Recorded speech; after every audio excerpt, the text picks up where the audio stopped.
Our work is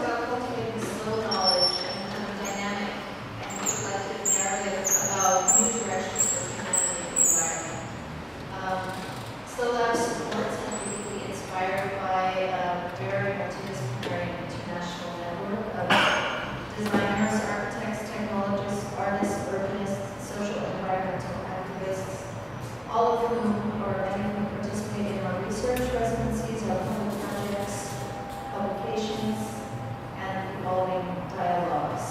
Importantly, slow knowledge is something which is always evolving and always, and the design practices that contribute to it are definitely iterative in their nature.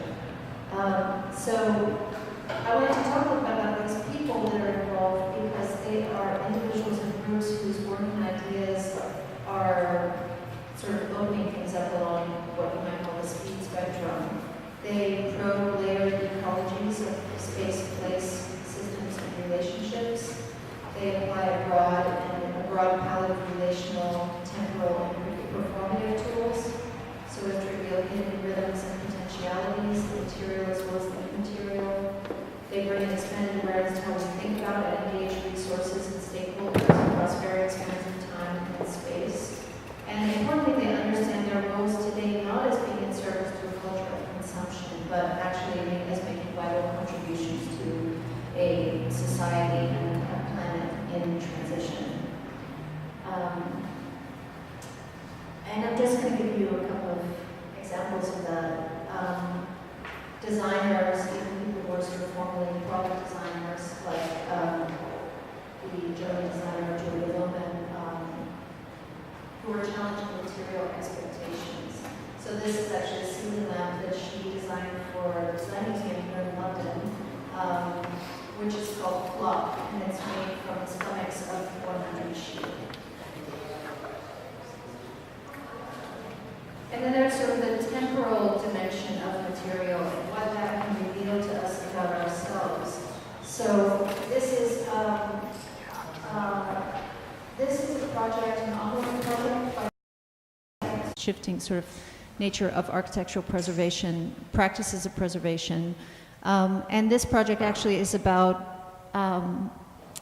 studying pollution that accumulates on buildings as a kind of, and he's developed a technique for actually stripping them off and creating these kind of, hanging them as these kind of curtains of time that you can reflect upon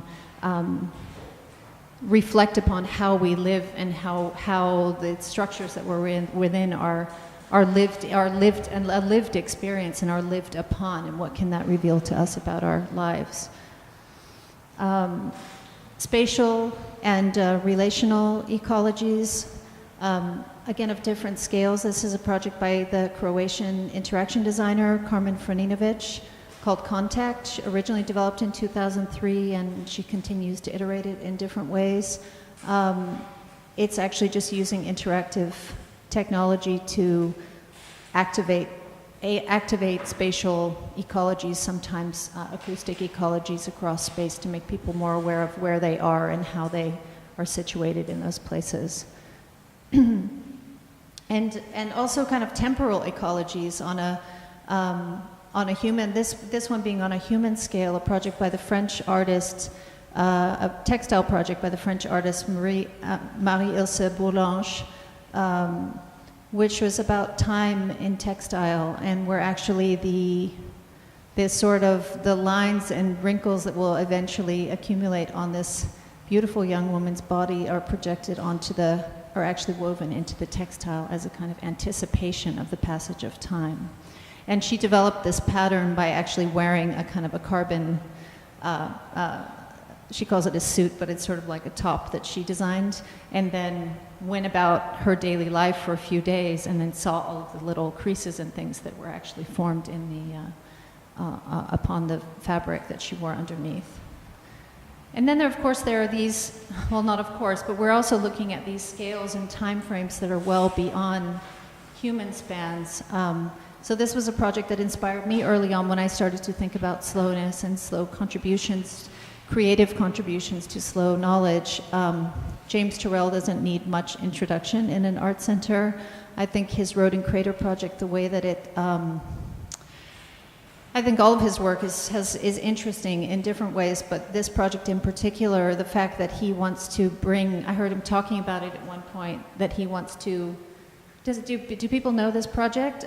It's it's this giant sky space in an extinct volcanic crater, and what he says is that, you know, when you look at the stars, the light has already traveled 10,000 years by the time it got to your eyes. So he creates these kind of architectural volumes, these carved out spaces, which this light can enter and be experienced. So you're having this direct kind of tangible experience of that very, very, very old matter. And I find that fascinating. And then other projects like like this one by the Canadian artist Agnetha Dyke.